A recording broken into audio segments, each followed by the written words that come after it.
Telugu Desam party, Janasena, Bharatiya Janata party కూటమికి ప్రజలు ఘన విజయాన్ని అందించారని, గత ఎన్నికల్లో 164 అసెంబ్లీ స్థానాలను గెలిపించి ప్రజలు తమ తీర్పును స్పష్టంగా వెల్లడించారని జనసేన సీనియర్ నాయకుడు దుగ్గిశెట్టి సుబ్బయ్యబు అన్నారు. శుక్రవారం నెల్లూరు నగరంలోని మాగుంట లేఅవుట్ లోని జనసేన పార్టీ కార్యాలయంలో ఏర్పాటు చేసిన విలేకరుల సమావేశంలో ఆయన మాట్లాడారు. ప్రజల తీర్పుతో వైఎస్ఆర్ కాంగ్రెస్ పార్టీ కేవలం 11 అసెంబ్లీ స్థానాలకు పరిమితమైందని, అయినప్పటికీ కూటమి ప్రభుత్వంపై అసత్య ప్రచారం చేస్తూ ప్రజలను తప్పుదోవ పట్టించే ప్రయత్నం చేస్తోందని విమర్శించారు.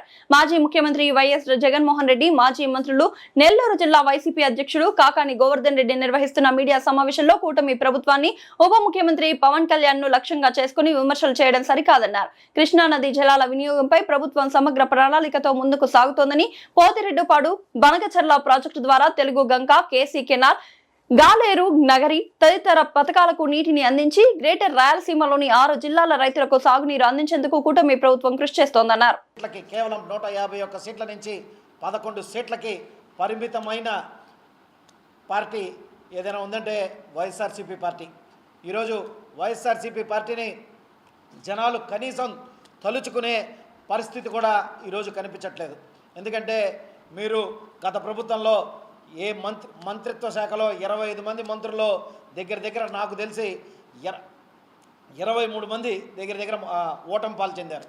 ఎందుకంటే ఆంధ్ర రాష్ట్ర ప్రభుత్వం మిమ్మల్ని, ఆంధ్ర రాష్ట్ర ప్రజలు మిమ్మల్ని ఏ విధంగా ఈసడించుకున్నాడు అనే దానికి చిన్న ఉదాహరణ క్రిత 2 మంత్రిత్వ శాఖల్లో కూడా మొత్తం అందరూ 23 నుంచి 20 దగ్గర మంత్రులు అందరూ ఓడిపోవడం నిజంగా మనం గమనించుకోవాల్సిన విషయం. ఈరోజు మనం చూసుకున్నట్లయితే ఈరోజు అక్కడ నుంచి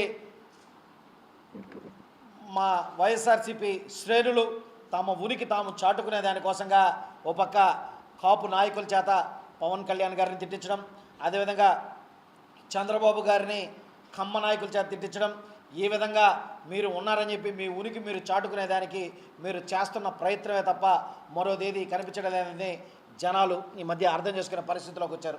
ఇక మనం ఇక్కడి నుంచి చూసుకున్నట్లయితే మనకి ఈ మధ్య మా నెల్లూరు జిల్లా వైఎస్ఆర్సీపీ అధ్యక్షులైనటువంటి కాకాని గోవర్ధన్ రెడ్డి గారి ఆధ్వర్యంలో కొన్ని ప్రెస్ మీట్లు జరిగాయి. అదేవిధంగా జగన్మోహన్ రెడ్డి గారి నేతృత్వంలో కూడా ఈ మధ్య ఒక 4 రోజులు 5 రోజుల క్రితం మాజీ మంత్రులు శైలజానాథ్ గారు కానీ, తర్వాత సజ్జల రామకృష్ణారెడ్డి గారు కానీ, తర్వాత వగేరా గుడివాడ అమర్నాథ్ కానీ, అటువంటి వగేరా మంత్రులు అందరితో కలిసి కూర్చొని కొన్ని పత్రికా సమావేశాలు నిర్వహించుకోవడం జరిగింది.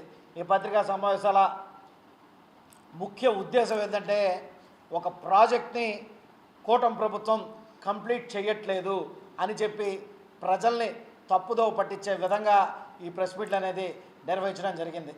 ఏదైతే కృష్ణా నదీ జలాలు మనం చూసుకున్నట్లయితే మహాబలేశ్వరం మహారాష్ట్రలో మొదలైన ఈ కృష్ణా నది కృష్ణా జిల్లాలోని హంసల దీవి దగ్గర ఇది నాకు తెలిసి సముద్రంలో కలుస్తుంది.